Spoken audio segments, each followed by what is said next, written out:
It's the Farmer to Farmer Podcast, episode 63, and this is your host, Chris Blanchard. My guests today, Rachel Armstrong and Cassie Noltnerwyss, joined me to talk about employment law. Rachel founded the nonprofit Farm Commons, a legal resource for sustainability-minded farmers, in 2012. And Cassie owns Crossroads Community Farm in Cross Plains, Wisconsin. And they both joined me for this episode to talk about the legal side of employees and other workers on the farm. Rachel started her career working on farms and in community gardens before she transitioned into doing nonprofit and advocacy work for sustainable agriculture. She decided to go to law school when she realized the resources didn't exist to answer the kinds of questions small-scale and local growers were asking. Today, Farm Commons offers a variety of legal resources for farmers, from land use and business transfer to employment and contract law. Cassie owns Crossroads Community Farm with her husband, Mike. They raise about 20 acres of vegetables sold through a CSA farmers market and wholesale to grocery stores and restaurants in nearby Madison, Wisconsin. Now in their 12th year of business, Crossroads has up to 10 full-time employees at the peak of the season. And while Cassie doesn't have any formal business training or law training, she had learned a lot along the way as the business has developed and grown. Together, Rachel and Cassie dig into the nitty-gritty parts of the legal side of having employees on the farm. We take a look at contractors versus employees, managing volunteers, workers' compensation, minimum wage, overtime, navigating federal state laws, payroll taxes, unemployment insurance, and if you can believe it, even more. I thought this was a really informative episode. I learned a ton about how things work on the employment side of things, even though I've had employees forever, and I think you're going to enjoy it and get a lot out of it too. Thank you for joining us for the Farmer to Farmer Podcast. The Farmer to Farmer Podcast is made possible with the generous support of Vermont Compost Company, founded by organic crop growing professionals committed to meeting the need for high-quality compost and compost-based living soil mixes for certified organic plant production. VermontCompost.com. This episode of the Farmer to Farmer Podcast is sponsored by FarmFan. Ever wish you could text a reminder to all of your customers? FarmFan does just that, increasing market turnout and sales week after week. FarmFanApp.com or see farmertofarmerpodcast.com/sponsors for 25% off your 6 or 12-month subscription. Rachel Armstrong and Cassie Noltnerwyss, welcome to the Farmer to Farmer Podcast. Thank you. Thank you for having us. So this is once again breaking some new ground for the podcast, where we're actually getting people from two different organizations on the call today. Rachel, you're with Farm Commons, which is now based up in Duluth, Minnesota. And Cassie, you're with Crossroads Community Farm, which actually isn't that far from me, where I'm located here in Madison, Wisconsin. You're just over in Cross Plains. Mm-hmm. Okay. So if we could just start off, Rachel, by having you tell us a little bit about Farm Commons, that would be, I think, a great way to start off the show. Well, absolutely. So Farm Commons is a nonprofit legal resources organization, and it grew out of my experience in farming and food system development. I grew up in rural northern Minnesota, and I always loved farming and always wanted to make my career in that realm. And I did a ton of different things to pursue that dream. Worked on farms, worked for nonprofits that did farmy things, and all of it was really fun. But I was inspired to go to law school because I found that we had a lot of persistent legal questions, and I would get these questions and have nowhere to go for answers.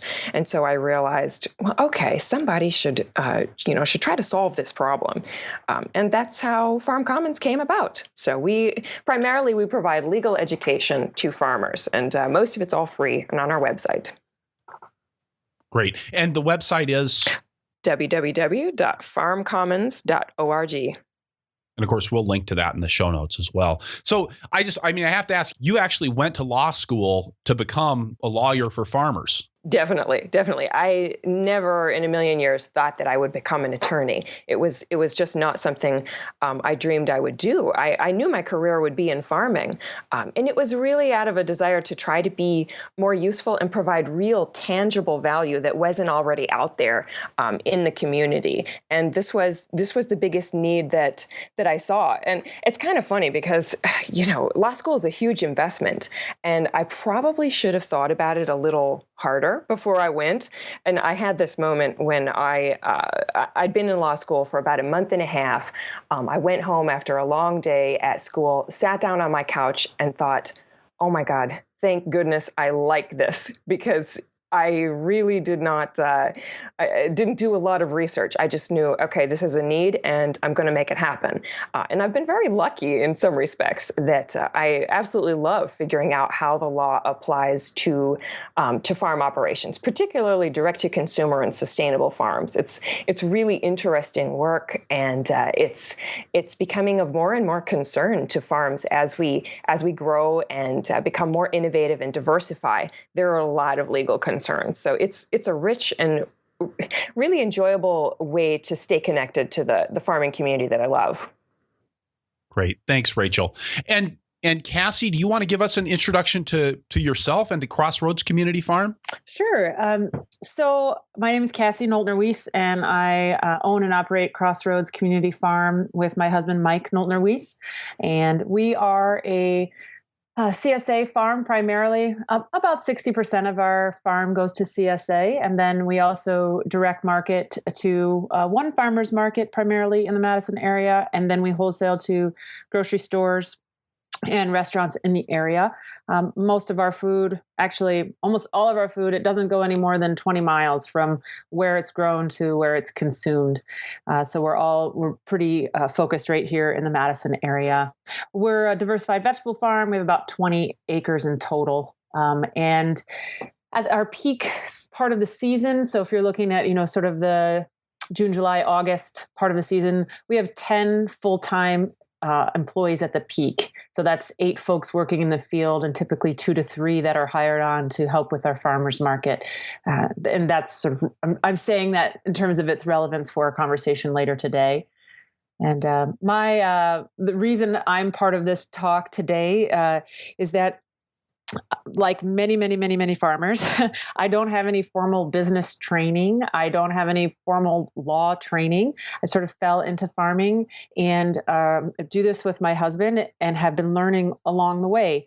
And certainly there's things that I did at the very beginning that I now know, oh, well, that wasn't necessarily truly following the letter of the law. And you learn the law and then you move forward, and then you learn another piece of the law and you move forward. And this is our 12th season. And so when we were starting as a farm, that vacuum of kind of that legal resource that Rachel mentioned, it certainly was felt. We didn't have anywhere to go to get answers. And now, if you go to Rachel's website, so many of the questions that took me hours to figure out at the beginning and lots of phone calls and confusion are now really spelled out and answered. So it makes it a lot easier for people getting started to know what their legal obligations are. I think this is true of any interface with regulations. A lot of times, just knowing what are the questions that I need to ask is almost the hardest part. Knowing even that there are questions that you need to ask about what you're doing. Mm-hmm. That's absolutely ahead, right, Chris. And, a lot of people might be disappointed when they go to farmcommons.org that there aren't necessarily clear answers spelled out in all areas. And that's because, farm law is a huge beast. And a lot of times it really is about knowing the right questions to ask, whether it is of a regulator or of an employee or an insurance agent or something like that. But just having a grasp of the outline of the subject is really what farmers need to move forward. So, Rachel, what questions should we be asking as farmers who are hiring people to come work on our farm?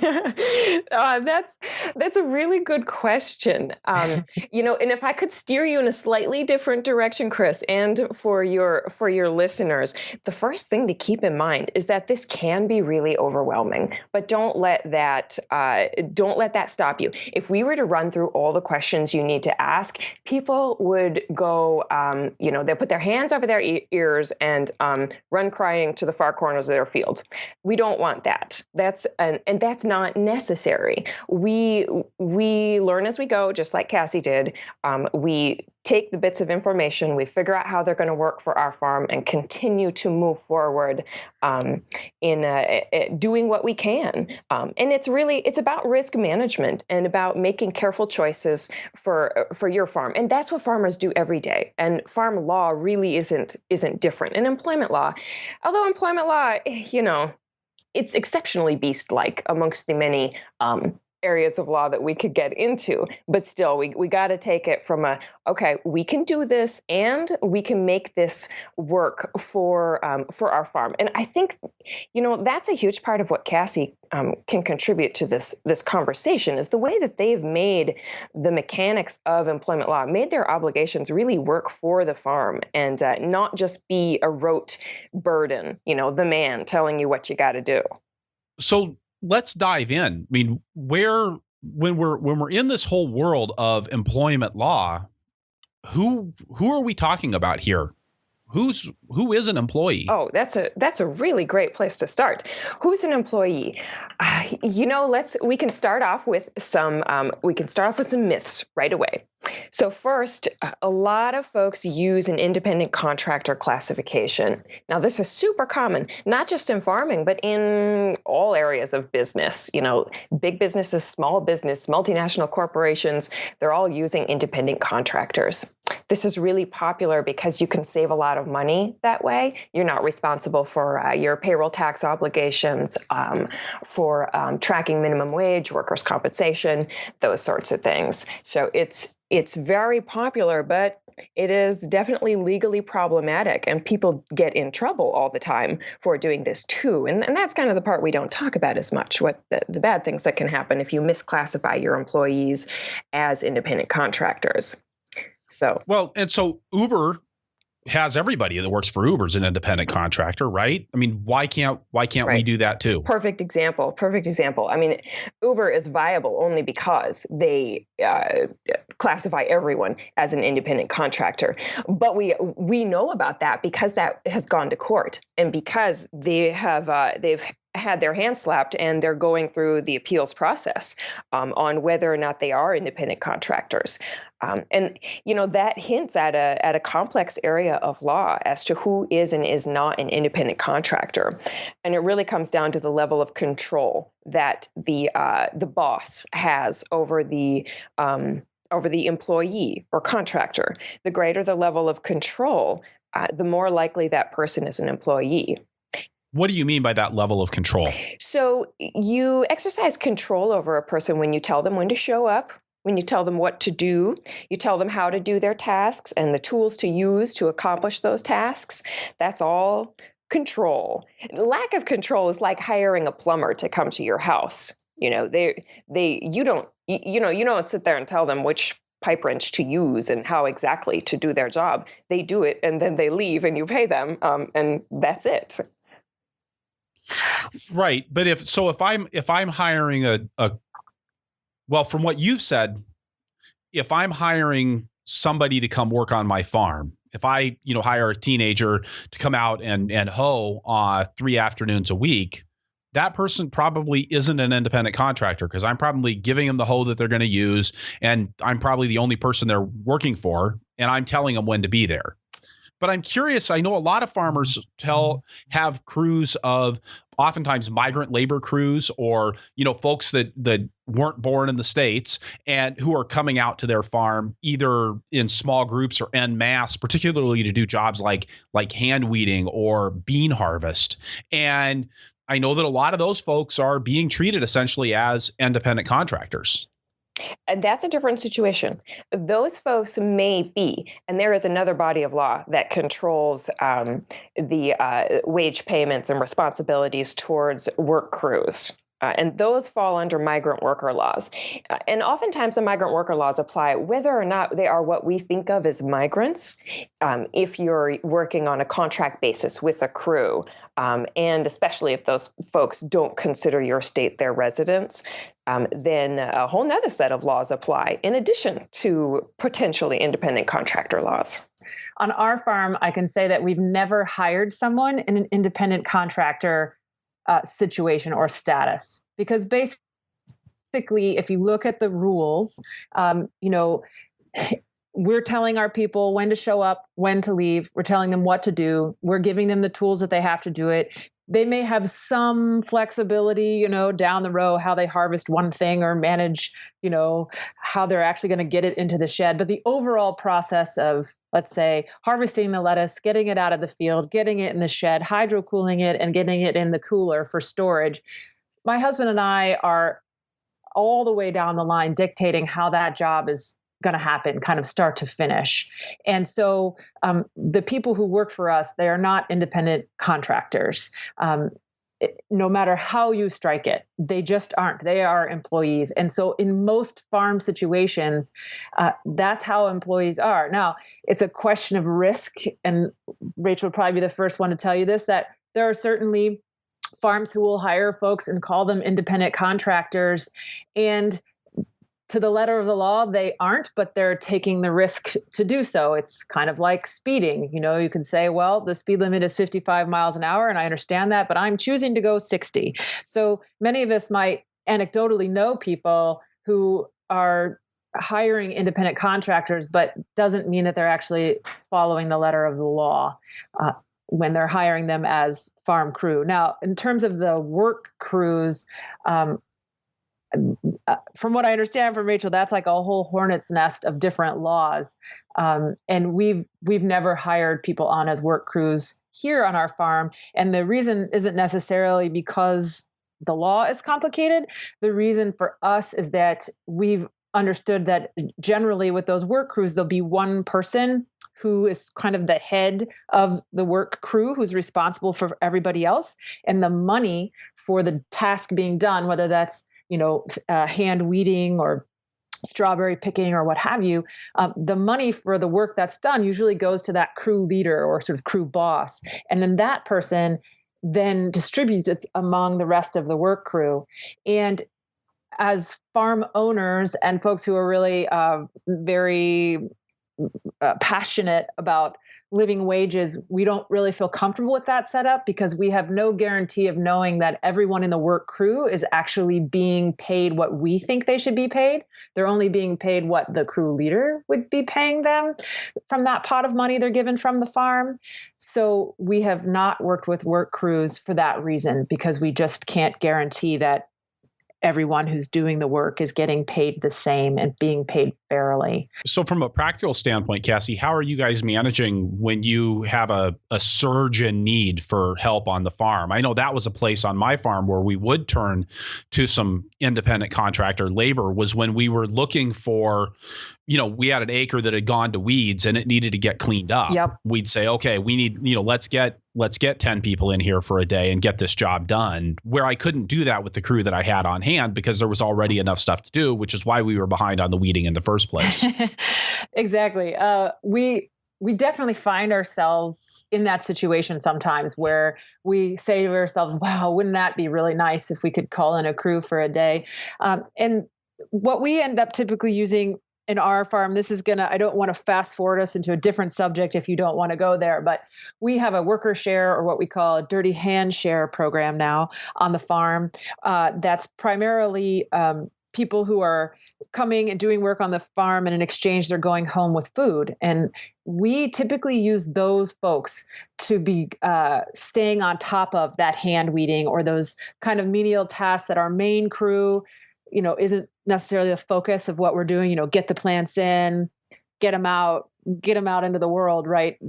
Those little hand weeding or moments sometimes lose you, oh crap, we planted parsnips and we need to get in there and hand thin.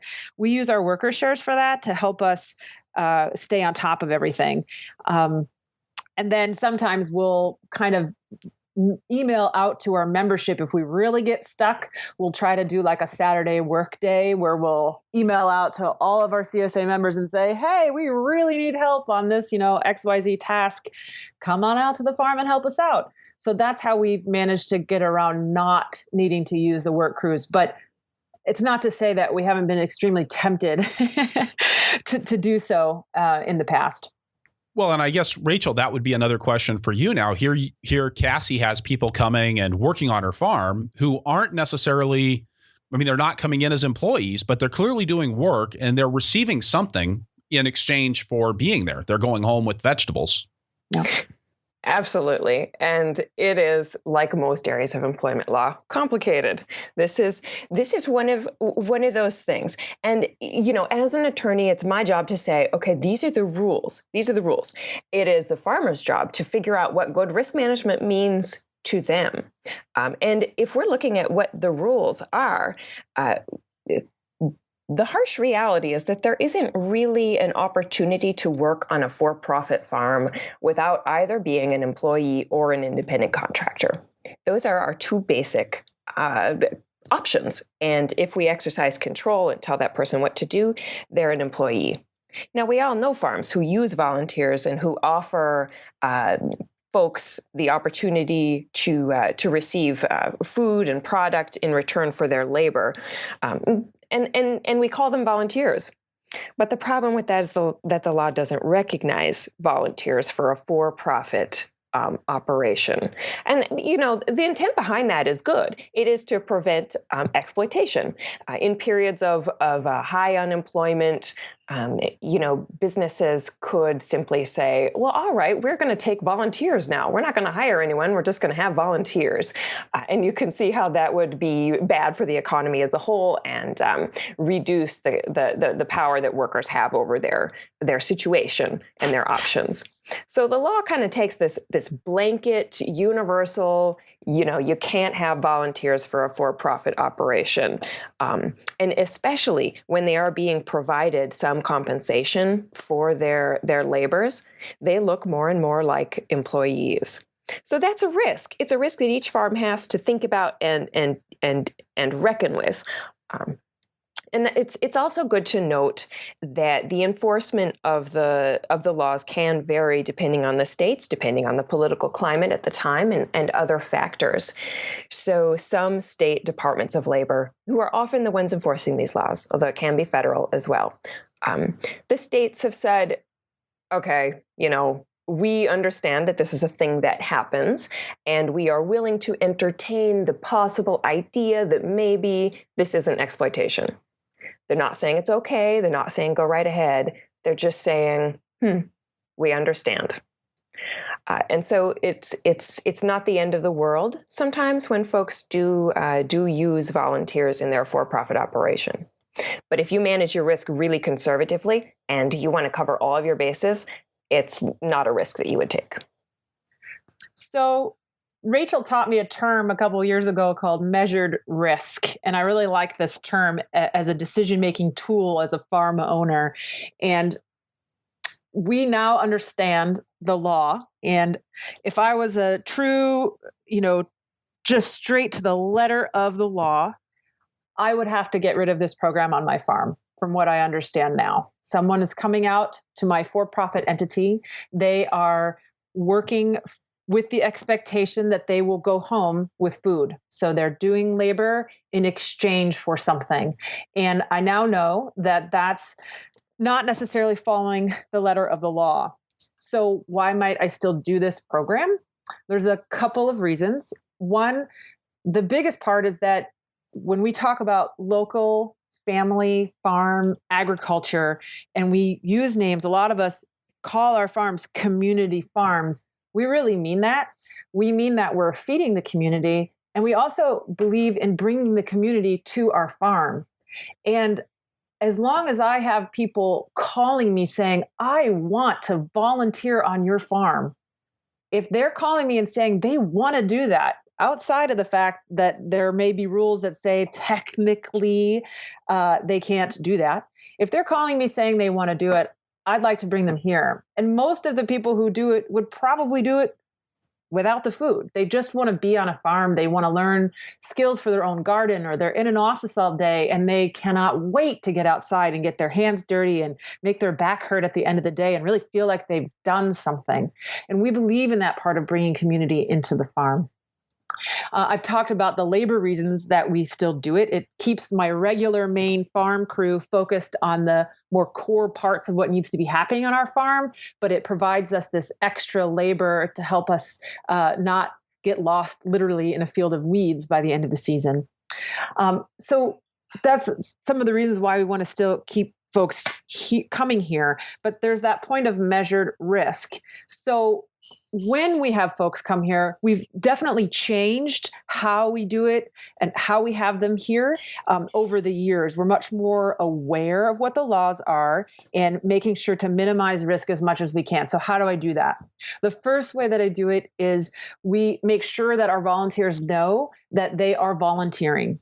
They sign a piece of paper that says, I understand that I am volunteering. I am not an employee. I am volunteering at your farm. They read through this volunteer agreement and they sign it. Now, Rachel would probably be the first one to tell you that if someone actually took us to court, that piece of paper might not stand up. But at least for me, the employer, and the volunteer, we know that we're agreeing that this is okay and mutually making us both happy. So that's one thing that we do. So again, I don't feel like I'm exploiting anybody if they know what the work's going to be and they've signed on to do it voluntarily. The second thing that we do is we make sure that the value of the food that goes home with that worker share or dirty hand share, whatever you want to call it, is greater than minimum wage. Because say someone wanted to challenge us on this and say, hey, wait a second, these people are actually employees. They're coming to you, they're working with the expectation of getting something in return. So how are they not an employee? And I could at least say, all right, you have an argument there, but the value of the food that they're getting is greater than minimum wage. So nobody can come at me and say, again, that I'm exploiting them, because the value of what they're receiving is greater than minimum wage. Now, the biggest part that a couple years ago we had to change things up a little when we were thinking about risk is that I came to understand that my worker shares were not covered by workers' compensation. And I realized that if we wanted to keep this program going, we really needed to make sure that if somebody got hurt on our farm, that we could protect them the same way that we protect someone who works on our farm day in, day out as part of our farm crew. And so I actually asked around other farmers who have worker share programs, what were they doing? How are they protecting those workers? And I ended up finding a farmer who said, oh, well, mine are covered by workers' comp through our insurance company.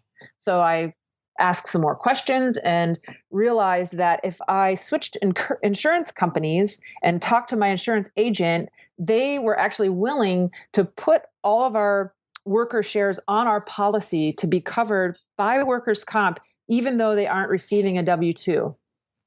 So once I was able to figure that situation out, in my mind, most of my risk was managed. The people who come here as volunteers are getting paid or receiving something that's greater than or equal to minimum wage. And if something happens to them on the farm, I can cover them through my workers' compensation policy. And so in terms of risk, really the risk I'm running is that some outside entity comes to me and says, hey, I don't like that you're doing this program. And the state might do that. The federal government might do that. But at this point, kind of like Rachel said, it seems like nobody's really interested in going after small farmers in that way currently. And if that legal environment changes, we would certainly reconsider our program and look at risk again. But as it stands now, we feel like we kind of have our bases covered. Everybody's being treated fairly and everybody is protected if they get hurt. And so we still choose to offer the program. That's a good spot just to really quickly touch on workers' compensation. And when is that required, Rachel? Right. So workers' compensation programs are all state run. There is not a federal workers' compensation program. For the concerns of farmers who will be listening. And each state has different rules on when workers' compensation is required or not. Most states, the majority, have different rules for agriculture as they do for non-agriculture. So if folks are paying attention to what their friend who runs a restaurant or their buddy who has a consulting business is doing, that's not necessarily going to be relevant to a farm. They follow different rules. So the rules vary widely. One state requires that you get workers' compensation as soon as your payroll is $2,500 or more. Now, the state of Wisconsin is very permissive in letting farmers go without workers' compensation. You need 6 or more employees on, 20. It's a long, drawn-out rule. And here's a time where I can interject to say, folks can go to farmcommons.org and check out our employment law resources, and they can find the specifics for several Midwestern states on workers' compensation by watching our state-specific employment law webinars. So that's one way they can get an idea for their state specifically. Another one is certainly to call regulators, and that's something people don't always want to do. If you call up the workers' compensation division and say, "Hey, do I need workers' comp?" There's a lot of hesitancy to do that. You don't know who you're talking to. You don't know what kind of notes they're taking or who's going to show up on your farm tomorrow if you call. But if since they are often the enforcement folks, they really do understand the law. You can also just go to an attorney. Attorneys are well versed in this, but sometimes that can be a challenge for a farm. Again, because farms follow different rules in many areas of employment law, your classic employment law attorney sometimes doesn't know those rules, doesn't know them in detail and know the subtleties. So it can be a challenge to get good answers on what each farmers in each state have to do regarding workers' comp. So if I call a state regulator and say I'm listening to the show on the East or the West Coast, so I don't have the advantage of just going to your guidance on this, mm-hmm. and they tell me something, how do I make sure they're telling me the right thing? I mean, I've been dealing with insurance mm-hmm. a lot lately, just at a personal level. And I know every time I call, there's this recording that says, well, basically anything we tell you doesn't really count. It has to come out of the 600-page policy document that we sent to you. So you can get your questions answered, but they don't guarantee that they're accurate. How do I protect myself against that as somebody who's interfacing with regulators? Great question.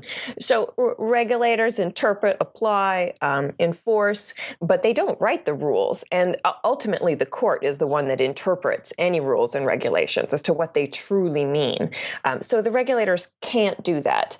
And that's the way the system is designed to work. But it's pretty lame for farmers and other business owners who need an answer. There's a couple of things you can do. You can certainly ask for the source. I do that when I'm speaking with regulators. I say, well, point me to where that rule is. Point me to that interpretation of the rule. They might give you a statute. They might give you a regulation or a policy document or something like that. So asking for the source is a good initial step. Sometimes that's a dead end too, because you look at the source and you think, oh my God, this is a jumble of words. It doesn't make any sense. And I'm looking at 10 hours of work just to understand this language. That's sometimes the case. Workers' comp statutes themselves and other regulations can be really dense. So this is honestly why attorneys exist. When you plunk down your $100 or $200 an hour, you get an answer, and an answer that's based on a lot of experience and knowledge. Now, farmers don't have that kind of money. It's often not in the budget to plunk down a lot of cash for some answers on what they need to do. But it's a cost versus money. A cost versus time analysis. How much is your time worth? Can you find an attorney you trust who can give you an answer in a short amount of time and keep your bills low? That's the vacuum that Farm Commons exists to try and fill. We want to see other options. We want to see farmers have more access to actionable, understandable legal resources. And although we're based out of the Midwest and are beginning our work here, we are definitely expanding to both of the coasts and developing state-specific materials nationwide. But it's slow going. We're grant funded, and so we have to. We're constantly competing for resources to be able to develop this information. Great. So, having discussed that workers' comp, I'd like to ask Cassie, do you guys have interns or apprentices on your farm, or is everybody that works for you basically just a classic employee? Everyone who works for us is a classic employee. Okay. We did have an intern at the very beginning of our farm, and that's one of those examples of now I understand the law and go, ooh, okay, we didn't really handle that appropriately. But I think the statute of limitations hopefully is passed on that. That was over a decade ago. So everybody is a classic employee on our farm now. And so, Rachel, I guess I'd have to ask you then, how do interns and apprentices fall into this? I mean, this is a very common model in the sustainable and organic and local agriculture movement to bring people onto the farm and say that we're teaching you how to farm, and so you can work 60 hours a week and I'll give you a $400 a month stipend. I know we did that. It sounds like Cassie did that, or maybe you guys weren't as gratuitous as that. But, a lot of people start there, and a lot of people are doing it 10, 20 years later too. So I'm curious how that interfaces with the law. Absolutely. And I myself started there. I was a farm intern. I loved my experience. I learned a lot. It was terrific. Don't regret a minute of it. But the law is the law. And under the law, almost all interns and apprentices are actually employees, and they, under the law, need to be treated just like any other employee. And so then the dominoes start falling. When we say just like any other employee, we mean workers' compensation, minimum wage, unemployment insurance, all of those things might apply. Now, I did say almost all, and that's because there is some allowance for an intern to be classified as basically a volunteer, as other than an employee. Now, if folks want to look at the federal guidance on that, on when your intern is not an employee, they can search for Fact Sheet 71. Or, of course, you can go to farmcommons.org and watch my long tutorial on this area of law. But let me summarize Fact Sheet 71 for you. It lays out 6 criteria that your position is going to have to meet to be non-employment. Now, the worst one on there, the real killer, which I'm going to bring up right away, is that the intern can't benefit your operation. You can't be any more productive for having that intern as when you do not have that intern. They can't accomplish the real work of your business, and help you make more money. And of course, at that point, it's like, well, why would we have them anyways? And that's the point. That's the point. They're supposed to be so unlike a real employee that you don't have to follow employment laws for them. So basically, they trail you around the farm, watch what you're doing, and bug the heck out of you as they ask all their questions, and you patiently answer them and steward them in the nuances of organic and sustainable agriculture. If you've got that, then you might have an intern. Okay, that seems like a real. Well, that would pretty much leave most internship programs that I know about on farms dead in the water right there. It does, and that is where we 2 things to say. Risk management. Cassie's gone through an analysis for her own farm. What is appropriate risk management? What are the risks that are the most likely to materialize? And that would be the most tragic if they did materialize. And she's analyzed that for her Dirty Hands Share program and came to a decision that works for her. And everyone's going to have to do that with intern programs. So that's the first point. The second point is in some states, minimum wage is not required for those who perform agricultural labor. And that's an important point. I would estimate about half of the states have a pretty big exception for farms and say that they don't have to require or don't have to pay the minimum wage. So that's a benefit for those farms that fall under those rules and are small enough that they don't need to pay minimum wage. We can at least cross that risk off the list. We still have to ask ourselves about workers' compensation, unemployment insurance, et cetera, but we can at least cut that one out. Now, even when folks are obligated to pay at least the minimum wage to their interns, again, most states will allow you to provide some of that compensation in the form of food and lodging. And that's what a lot of farms are doing already. They provide a CSA share or unlimited access to the products of the farm plus some lodging. The rules, again, are of course complicated in exactly how you can value that and what it means when you start to provide food and lodging in terms of taxes and a whole cascade of other laws that come to play. But it is a way that folks stay within the law and still provide what we think of as a classic internship opportunity. Great. I actually think that's really helpful in thinking about that. Now, something that you've talked about a couple of times is this idea of measured risk, and maybe I should have dived in on this earlier, but risk is kind of I always think of it as being a function of two things, right? It's a function of likelihood and severity of the outcome. Right. Right. So, I mean, if something's really likely to happen, but there's not likely to be much of a consequence for it, I might go ahead and do it. Jaywalking on State Street in Madison, right? Mm-hmm. Okay.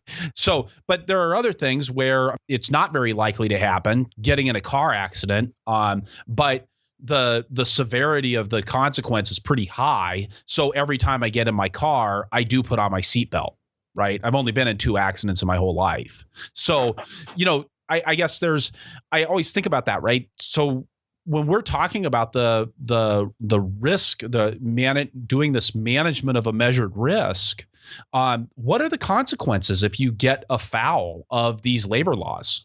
Oh, they can be serious. They definitely can be. Now, let's take the example of a farm that's offering an internship opportunity, and they consider that internship to not be employment. So they are not treating this individual as an employee. So not doing the payroll taxes, not covering them with workers' comp, not giving them the unemployment insurance. Exactly. We have so many laws that apply to employees, and if we're not following those, then every single one of those laws could be enforced against that farm independently. They could be responsible for back wages if they were not paying the equivalent of minimum wage. Even if they were paying it, but they weren't meeting their payroll tax obligations. Now there's going to be back payroll tax obligations and perhaps a penalty for that. If the person was injured and workers' compensation wasn't provided as it should have been, that can be a very serious problem. The farm could be responsible for all of the costs of that injury, and again, penalties for having done that.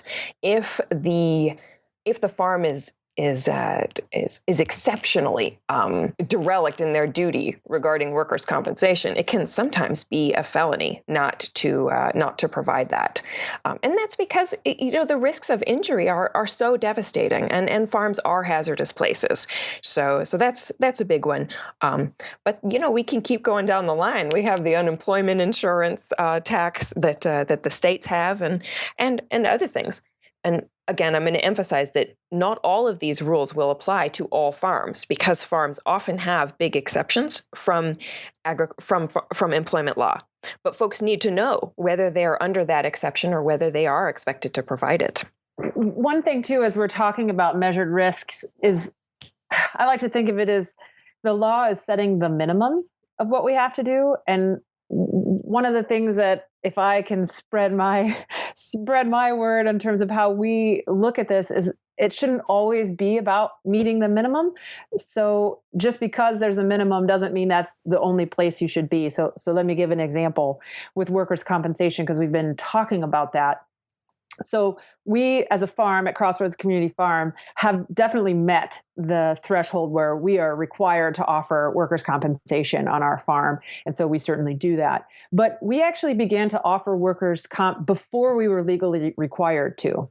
So again, the law is just the minimum, and it was, a certain threshold, 6 employees for a certain number of days, some really very complicated rubric if you're in Wisconsin. But bottom line is, before we reached that point, we said, we need to do this, because when I was looking at risk management, I realized that the law wasn't really protecting us there. So we had a couple of employees, 2 different sort of injuries that happened on our farm, 2 different employees. Luckily, none of them were severe. But in both cases, I sort of went down this road of trying to figure out how to make sure that we as the farm weren't at risk. And the minimum of the law wasn't helping me there. So basically, with our first employee, we didn't have to offer workers' compensation, so we didn't.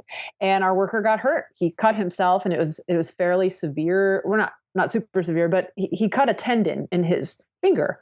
But he did it at lunchtime with a farm knife, with his own, eating an apple, and he cut himself.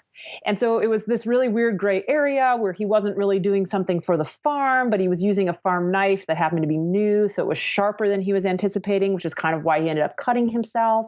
And luckily, he was a really chill guy. And this was our, kind of first year with an employee, and we were really young, and we sort of talked through it all. And he got it taken care of, and it wasn't the farm. The farm did not have to take responsibility for it, for his care.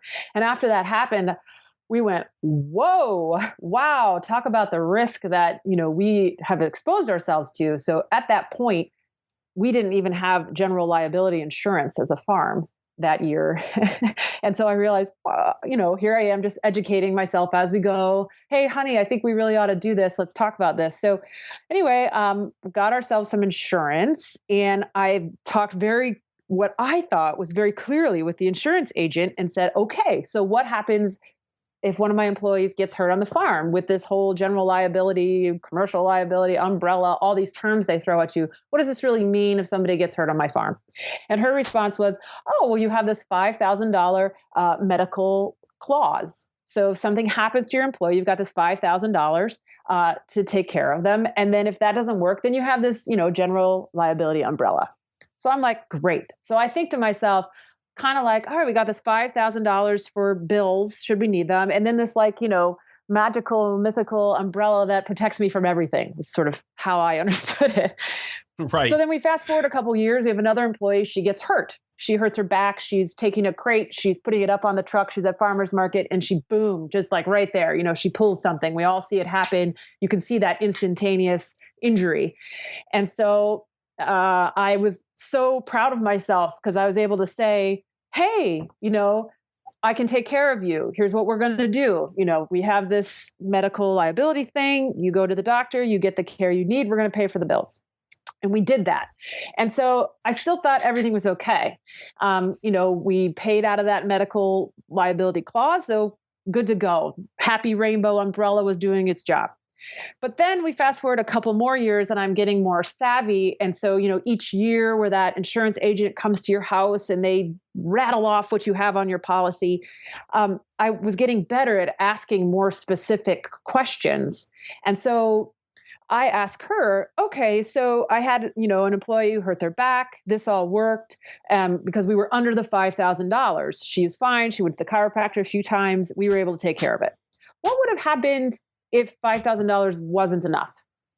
What is this umbrella that you speak of? And basically what I learned at that point was that if any bill had gone over $5,000, our employee, again, we didn't have workers' compensation at this point because we weren't legally required to offer it, so I wasn't. She would have had to sue us to get that money that existed in the magical umbrella. And so that was a real pivotal turning point for me as a business owner when I began to understand that, because instantly I said, wait a second. And what about when my employees are driving a truck and they get in a car accident? Because you're going to go over $5,000 really quick if you had some sort of serious car accident, or even not that serious of a car accident, but somebody's in the hospital. You're over that threshold in a heartbeat. And she said, well, then they'd have to sue you to get any more money. So I thought, wow, first of all, that sounds like a headache as me, an owner. And second of all, just morally, people are working and using their bodies to help me run and my husband run a business that's in the end for us. And I didn't feel morally right about that at all, that I was putting my employees out to have such a level of risk that if they were to get hurt, they'd have to sue us to actually get the help, the medical help they needed. So at that point, we decided to pay for workers' compensation, even though we weren't legally required to. So again, you want to understand what, just because there's a law there that says you have to do this when you cross a certain threshold, you still want to understand, well, what does it mean before I cross this threshold? It doesn't magically mean that then everybody's still protected. It means that you are putting yourself and your farm under a whole bunch of risk. But I didn't understand any of that until, years had kind of passed forward and I'd been able to ask more subtle questions. So you want to understand what the laws are, and you also want to understand if you haven't met the threshold, what risks are you opening yourself up to still when it comes to workers' comp? I'm hoping that makes sense. That makes a ton of sense. And I think it's something that I think is really important to think about as especially because most of us are motivated by more than just profit in this business, and this is something that especially those of us on the left, we fought for a long time to get these kinds of protections for workers. And it makes sense that we'd want to extend them in our situation. That's exactly what Cassie is doing with minimum wage and overtime. Which is what we're going to talk about as soon as we get back from getting a word from our sponsors. The Farmer to Farmer podcast is made possible with the generous support of Vermont Compost Company, makers of living media for organic growers since 1992. In the transplant greenhouse, all of your investment in plant material, heat, labor, and overhead depends absolutely on the performance of the media where you expect your plants to grow. And that media has a really hard job to do. Produce a healthy plant in just a few cubic centimeters of soil. When I started farming, I focused on getting the cheapest ingredients that I could to make my own potting soil, and later on finding cheap potting soil already put together. But I found that what so many farmers have, that saving money on inputs doesn't always result in increased profits.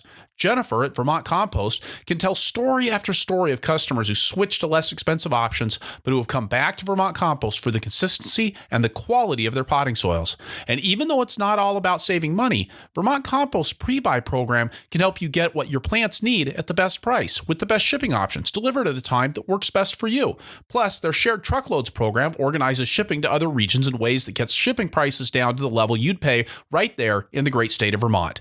Feed the soil. VermontCompost.com.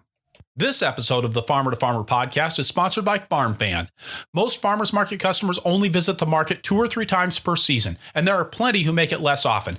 Market dates simply get forgotten in the wash of soccer games, brunch dates, commuting, and other commitments that keep would-be market customers from becoming regular market shoppers, not to mention the challenges to your customers of knowing when market season begins and ends, or keeping them on schedule for irregular winter markets. FarmFan lets you send a text message reminder to all of your customers, taking the detect fork out of the equation. Plus, you can let customers know what you'll have at market that day, and even offer your farm fans special deals to increase the number of market customers who come specifically to see and buy from you. Unlike emails and social media, text messages are always on. 98% of text messages actually get read, compared to 25% of emails and as little as 4% for some social media channels. Who doesn't check their phone when it buzzes? Visit the show notes page for this episode or the sponsor page at farmertofarmerpodcast.com/sponsors for 25% off your 6 or 12-month subscription to FarmFan. Turn your well-meaning occasional shoppers into regulars and create a following. FarmFanApp.com. And we're back with Rachel Armstrong and Cassie Noltnerwyss talking about employment law. And of course, one of the things with employment law is what do you have to pay people? So Cassie, can you tell us how you handle that on your farm? Sure. Well, in the state of Wisconsin, it's pretty straightforward. You pretty much have to offer minimum wage. Rachel, are there any quick exceptions to that? Oh, about half of the states have an exception for farms that are on the smaller side. Okay. But Wisconsin's not one of those. So you have to offer a minimum wage. And on our farm, we have taken, again, that concept of always trying to pay above the amount. And the reason for that might be because I was actually Crossroads' first employee, technically.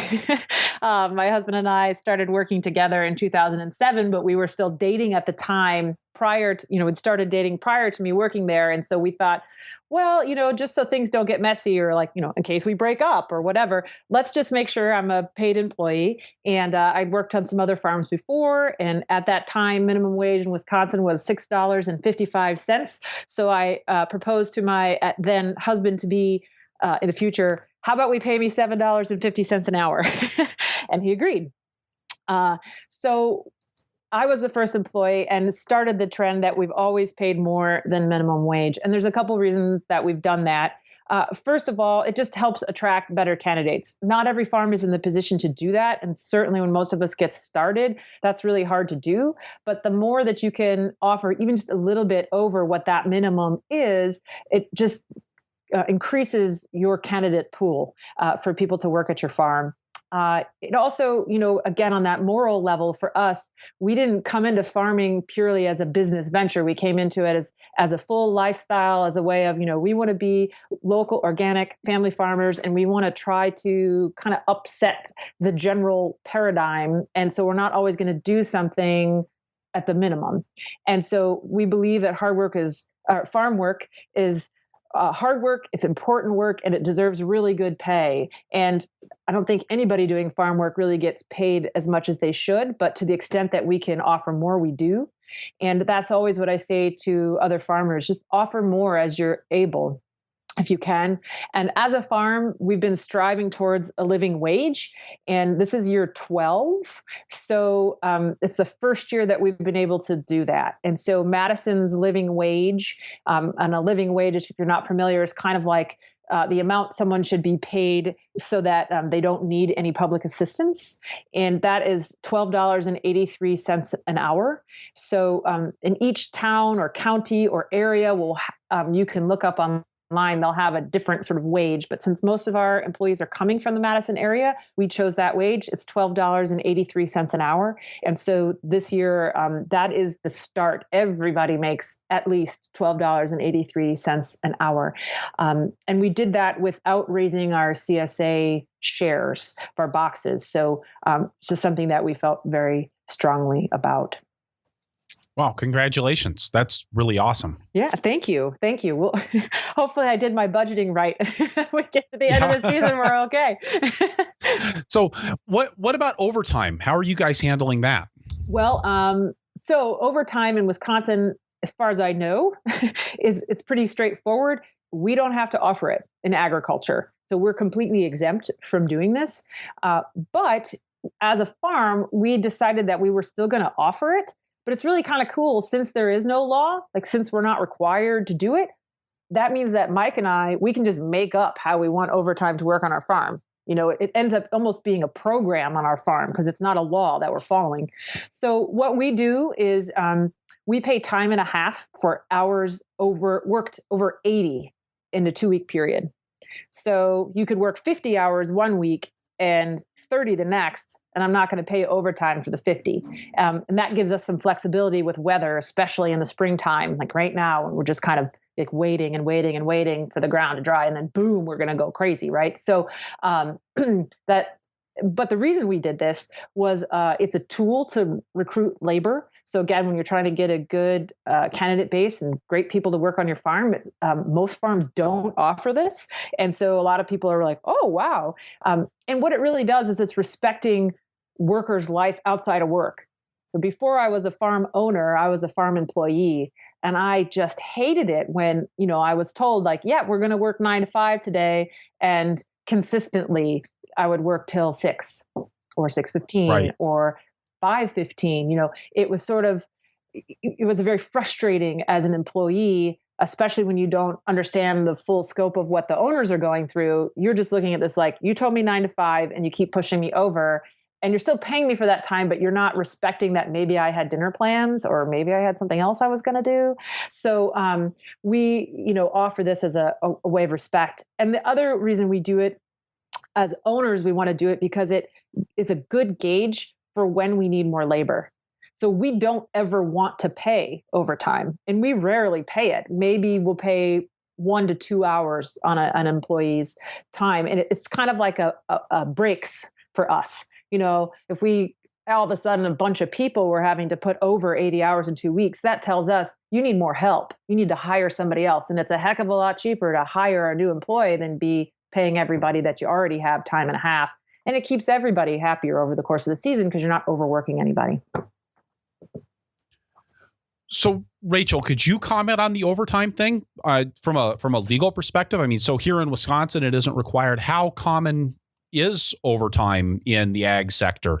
So under federal law, which applies to every state, agricultural labor does not get time and a half for hours worked over 40. So pretty big fat exemption. Most states also follow that exemption and do not require time and a half for hours over 40. What counts as agricultural labor? Is that include selling at a farmer's market or driving a truck? Great question. And that's a good thing to keep in mind for everything that I have been saying during this podcast. When I say, well, in some states, minimum wage is not required for agricultural labor, there is a definition for agricultural labor.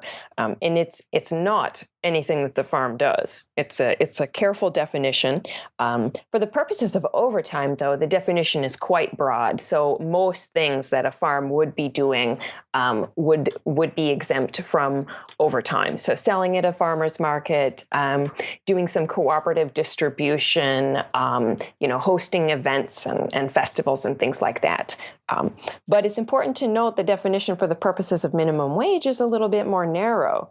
So if folks are not paying the minimum wage that would be required for non-farm businesses, that can be pretty narrow. And even if you start selling at the farmer's market or hosting events and festivals, that exception wouldn't apply anymore. And you need to provide minimum wage as any other normal non-farm business would. And are those exceptions for minimum wage, are those state specific or is that federal rules?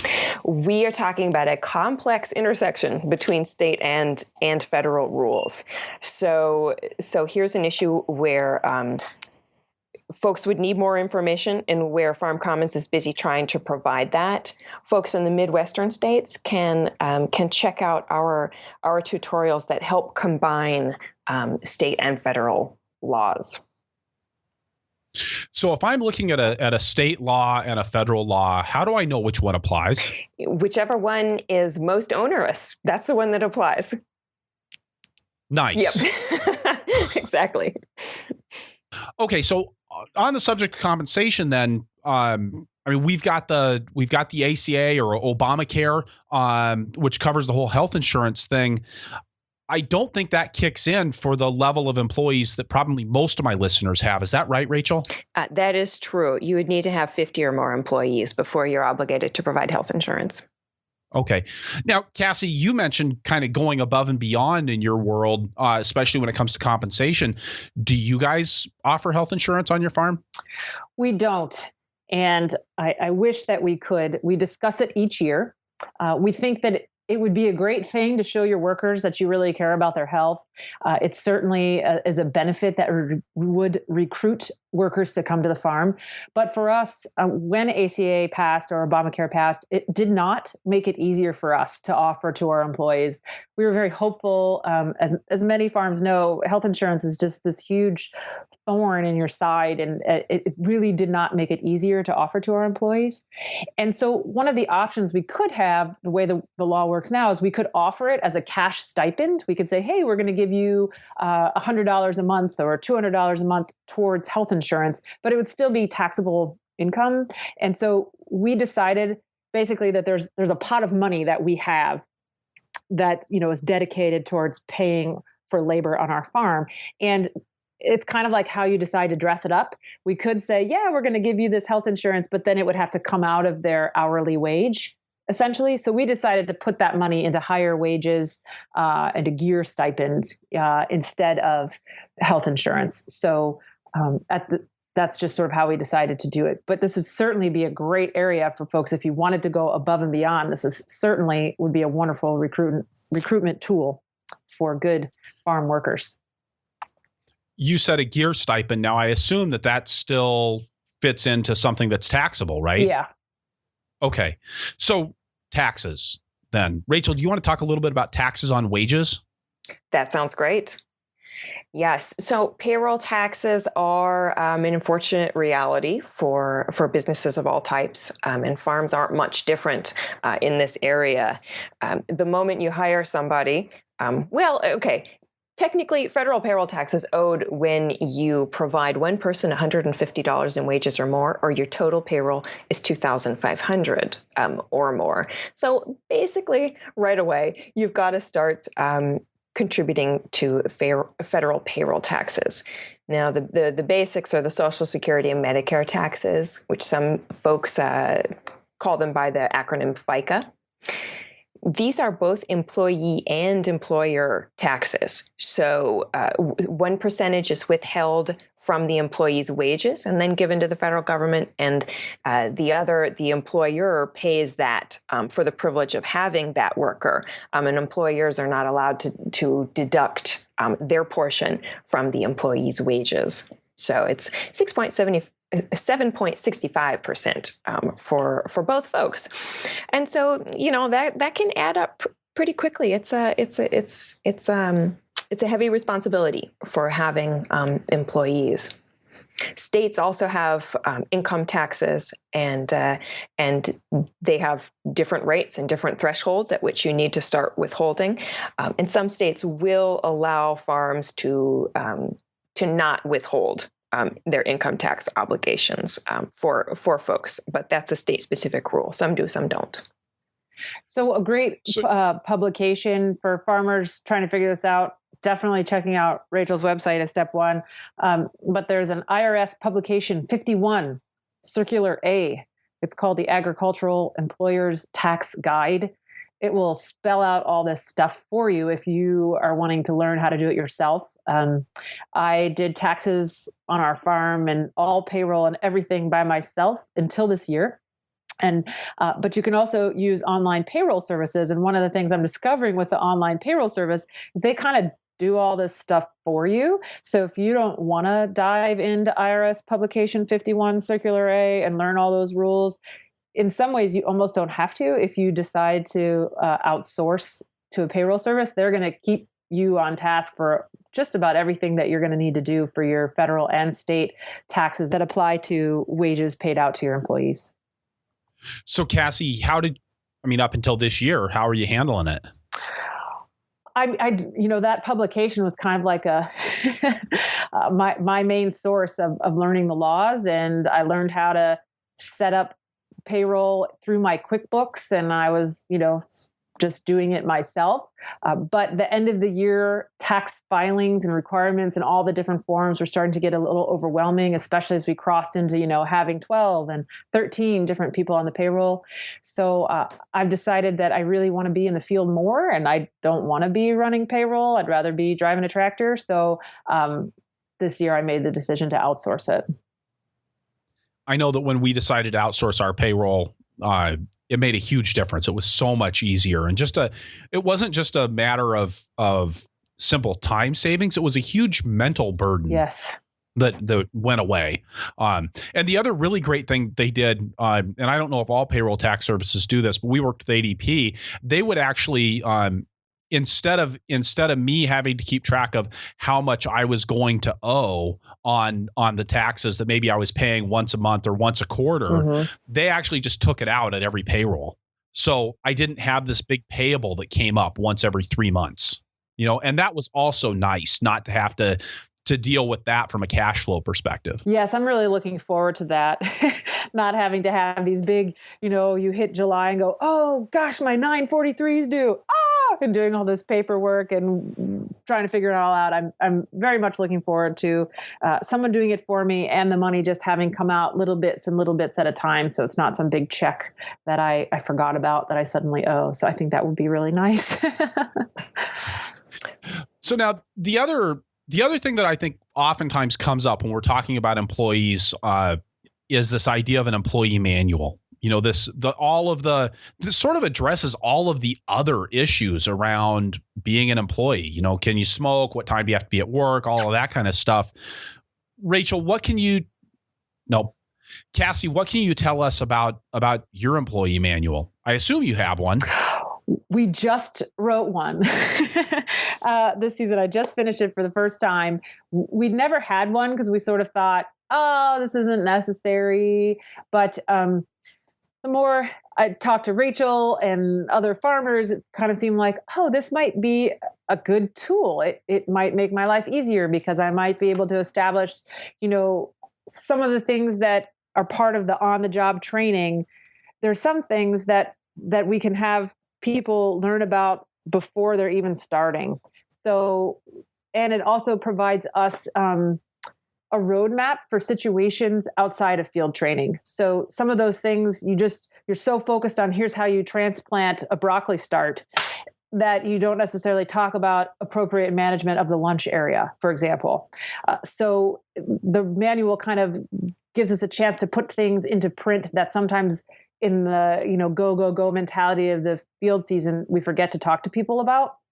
We also realize it'd be really useful because we don't have sort of an employee orientation. I'm assuming a lot of other farms are like this. We sort of pull people on as we need them. We hire a crew, but they kind of come on one by one as the work increases and the ground dries out and the growing season gets going. And so there's no real quick, convenient, easy way for everybody to sit down at the start and teach them all this stuff. So we thought, if we put this in print and have a manual, which we did this year, I actually have emailed it out to all of the people that have been hired and said, please read this and sign this before your first day. So I already know, like they know that they, for example, can't smoke pot at the farm, or this is what we want to have happen if you're feeling sick, if you have a fever or any sort of situation. The last reason that I thought, I shouldn't say that, not any sort of situation. The manual itself also provides a roadmap for us for sometimes that things that might be trickier to talk about. So, for example, pot smoking is a big one where, we've been in business for 12 years, and there's been a couple people over the course of the years that you realize they're doing that. And we never had anything in print that said, don't do that at work. We never took time at the beginning of the season to say, we expect that you will be working in a normal state. There should be no pot smoking happening. We just weren't addressing it until it was a problem. And then it was this like awkward conversation of saying like, we don't want you doing this here. And sorry, we assumed that you figured that wasn't something that's supposed to happen here, but clearly we're not on the same page, right? So an employee manual can really kind of take care of those things before they become problems and provide you with the language and kind of this place to say, look, you knew this coming in, that this is not something you're allowed to do here. So it really helps deal with some of those more awkward situations you might find yourself in. So we did it, and hopefully it will be a good thing for this season. I'll have to let you know.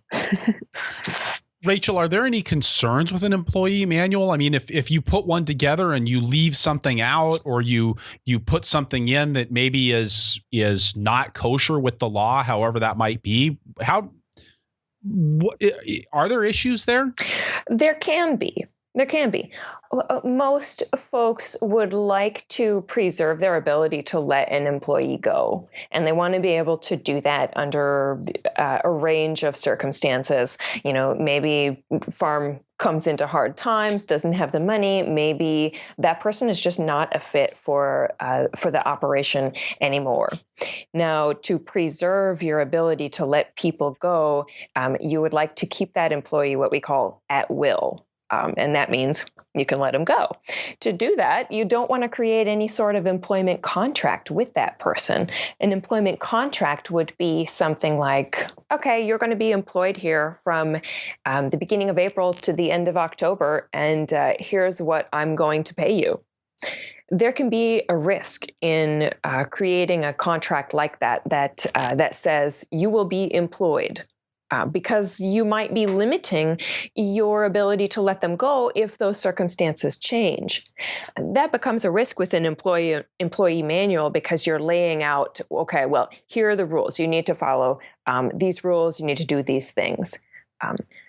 That can be inverted. It can look like, well, okay, if I don't do any of those things, then you'll keep employing me, right? And that may not be the intention. So we do need to be a little bit careful when we draft employee manuals to not inadvertently create an employment contract that will bind us. And there are also some sensitive issues about discrimination and things like that no farm really intends to do. But you can, if you're not thinking about things broadly, you might accidentally create discriminatory procedures or practices. And so we do have to take a close look at what we're doing. And Farm Commons provides a sample employee manual on our website that folks can check out and get an idea how you can phrase things in a way that really works for your farm and will protect you rather than create more vulnerabilities. So one of the things that I'm interested that you just said is about being careful not to create a contract. And I guess this is something that maybe goes a little bit broader in the area of farm law in general. But, I found on my farm, it was worth sitting down with employees and writing out at the beginning of the year. You said that you could start on this date, and you said that you would be available until this date. Because you know how it is when kids are going back to college, all of a sudden they're like, oh, I need to leave a week early, because I need time to move into my dorm or whatever. And suddenly you're left hanging for help. So we started actually spelling out a start date and an end date. And we just put on at the top of that piece of paper that, hey, this is not a contract of employment. This isn't, you're not contracted to work this. This is just an understanding of our expectations based on the idea that everything works out. Is that enough to make something into not a contract? I'm going to give you the classic attorney answer of maybe it depends. Gee, thanks. Exactly. You may have been creating a problem for yourself there, because anytime we expect someone else to do something for us, and we're expected to give them something in return. That's the premise of a contract. You do this, I do that, and we're all in agreement here. If you tell someone, okay, well, I need you to work these set dates, and if you don't, then there will be consequences. Then they can say, "Great, what's in it for me? What am I getting for that?" And if we, depending on the circumstances, a court could look at that and say, well, Chris, what you gave them was the promise of continued employment as long as they did these things. And if that wasn't your intention, if your intention wasn't to promise them continued employment so long as they, did set things, you could be in an uncomfortable situation if you say let them go and early and they were not happy about that. All right. So I would be remiss, I've got an attorney on the phone here, and I think if I didn't ask about employees and the Food Safety Modernization Act, particularly the produce rule, because I think that's, when we're thinking about what's coming down the pike from a legal perspective, I think that's the big thing right now. And although it's not all about employees, almost everything in there has to be carried out by employees. So Rachel, can you just talk a little bit about how you see the Food Safety Modernization Act and employment law and all of that kind of meshing together? Yes, that's a great question, and this is going to be a really interesting area of law, and to see how the Food Safety Modernization Act really develops on farms and the different techniques that farms adopt to comply with the rule. Now, to step back a bit, if folks aren't familiar with Food Safety Modernization Act and the produce rule, it's going to affect farms, and parts of it have already been in place as of January 1st. It's going to affect folks that grow and market products normally consumed raw. So we have a flow chart on our website if folks want some more information about whether or not this rule is going to apply to them. If it does, then the farm needs to follow certain rules and procedures to protect the safety of the food that they are growing. Now, how that affects employees is a lot of these things are going to be carried out by employees. So a farm is going to need some very effective training and monitoring systems to ensure that they are meeting their obligations to the produce rule, and more importantly, that they can prove that they're meeting those obligations. And that's a lot of what the law is about creating a paper trail so that we can evidence our compliance. One of the things I probably should have mentioned earlier, when we're talking minimum wage, overtime, those sorts of things, even if these rules don't apply to a person, a farm should still keep careful time cards. And those time cards should list, okay, who works when and what did they do? Because that's the evidence you use to show that you are or are not complying with the law. So things like employee manuals, careful procedures, careful training, that's all going to be important to provide evidence that we are working towards meeting our obligations under the produce rule. you just talked about, making sure that employees are actually doing what they're supposed to do. And I think we've all had situations on our farm where an employee wasn't doing what they're supposed to do. I mean, I remember one time on my farm, we had this guy who basically refused to weigh the boxes of beets. So we'd box up the beets and you'd look at what he had done, and they were supposed to be 25-pound cases, and they would be anywhere between 18 and 27. And we tried again and again to say, you have to do this, you have to do this. And finally we said, that's it, you're fired. You can't work here. And he actually went and applied for unemployment coverage. And we contested it because he hadn't been doing his job. And the judge, the administrative judge that we had, said, well, it actually had to be willful neglect, not just neglect. It had to be willful neglect, and you couldn't demonstrate that. And I know when we talk about firing people, there's a lot that goes into that kind of a decision. But I was just, I don't know, I was stunned by that. That really felt like there was no protection for me as an employee, as an employer in that situation. And I wonder if you can talk about some of the, here we'll end on a sour note here, the legal ramifications of if you do have to dismiss employees, what do you need to be thinking about in that situation? Right. That's a great question. For anyone who's not familiar, we call this unemployment insurance or an unemployment tax, and it's state and federally run programs that where employers pay into a pot of money that is then given out to folks who lose their jobs. Now, who gets unemployment insurance and who does not after they lose their jobs can be a very specific question, as you realized. There's often, is it willful neglect? Other states will ask, well, okay, was this an action that reduced your bottom line? Or was it just a personal preference? What exactly were the factors that went into the dismissal? Now, a couple of things. Why do we care about this? Why do we care about unemployment insurance? Well, first, if a farm has to pay into the unemployment system, when they let people go and those individuals then utilize that pile of money, your tax rate goes up. The next time you hire somebody, you have to pay a higher tax rate and contribute more into that pot of money because you let somebody go and your employees use that pot of money. So this rule is there to incentivize businesses to retain their employees. Now, that's a good thing. To the extent that we don't want people being fired, willy-nilly and then out on the street because when they didn't do anything wrong.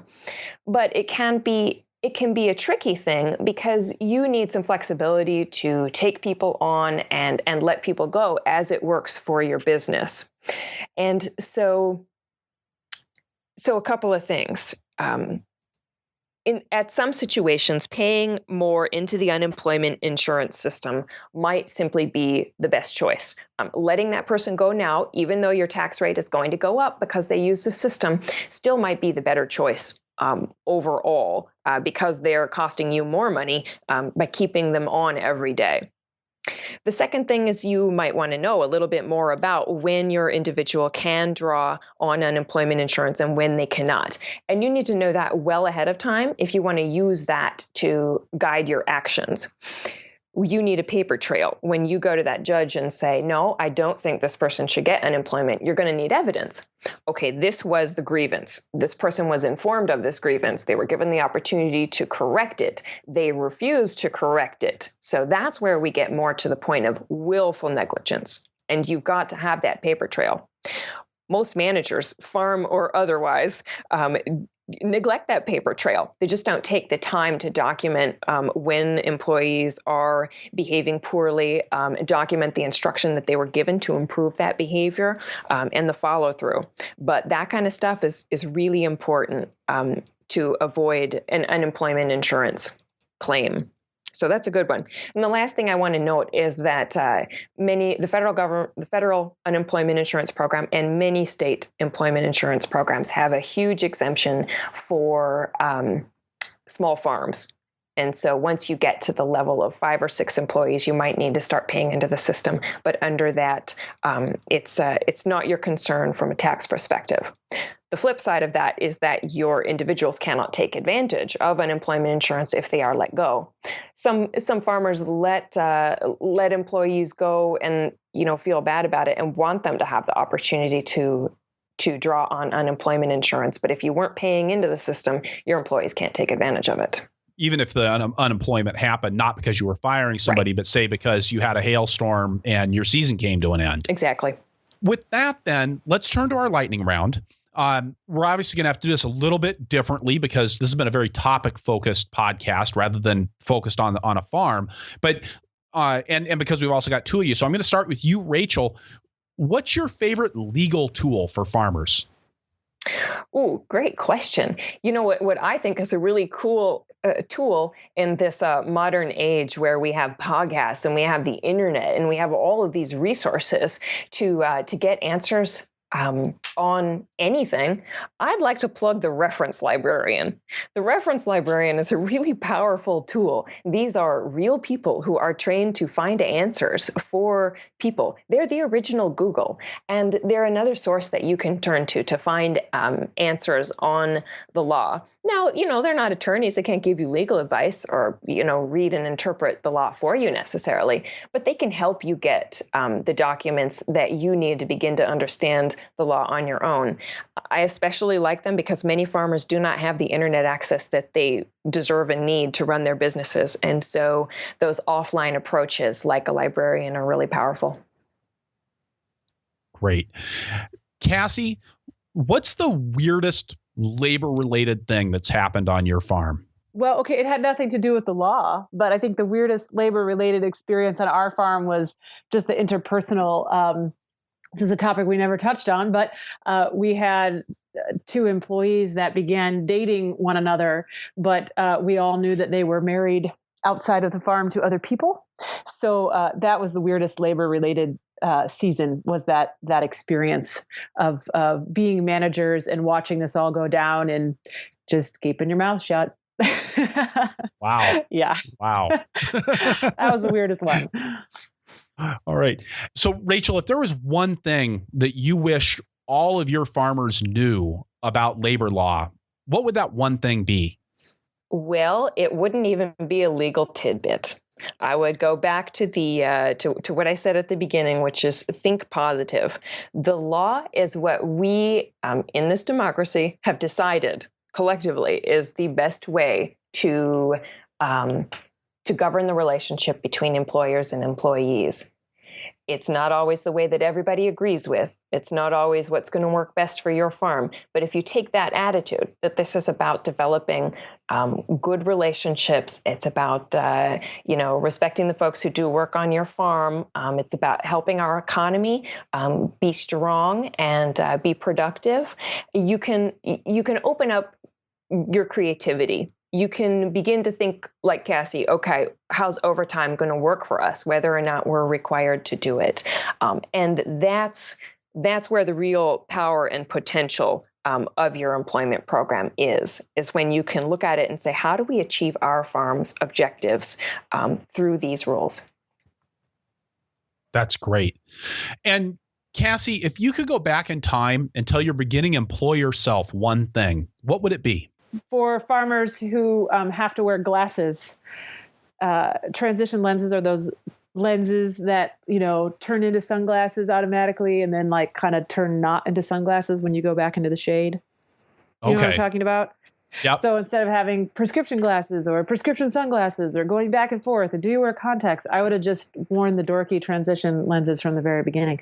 But on a more serious note, I would tell my younger farmer self that to not fight so hard against the lifestyle aspect of farming from the beginning, to just allow it to come in sooner, just sort of accept that farming is a lifestyle and not a job. If I could have done that sooner, that would have helped me a lot. Great. Rachel and Cassie, thank you so much for being on the Farmer to Farmer podcast today.